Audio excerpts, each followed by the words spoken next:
Congressman Lewis, thank you for being with us today. Well, thank you very much. I'm delighted and very pleased and happy to be with you.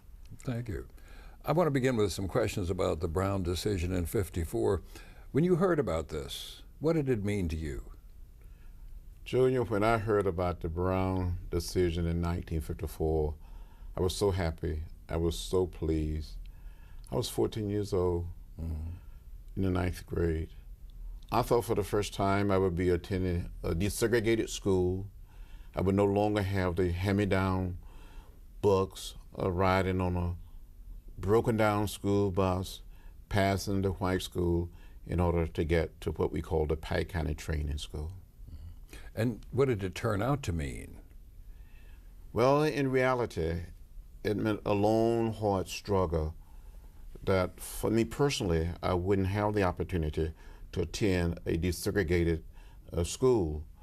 But it did light a fire that Brown had inspired people to say that if we can get some help and some support from the Supreme Court in Washington, then we have to get out there and move and continue the effort to desegregate not just public education in America, but to end segregation and racial discrimination in all areas of the American society. At the same time, you write in your autobiography that it created some kind of disappointment in the court system, the failure to implement Brown right away. Do you remember that? I remember so well.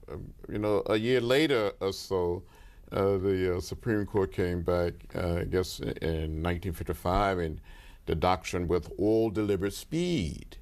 And we were still waiting for that speed. It didn't happen. It never happened for me. And for many other young people in the South, it never happened.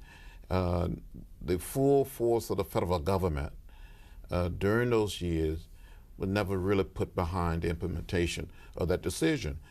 Dwight Eisenhower had to make a decision, President Eisenhower, based on a court order to desegregate Central High in 1957. But it was a long, hard, tedious, and dangerous struggle for a lot of young people, for children, and not just for children going to elementary, middle school, or high school, but even for people to desegregate public universities in the American South.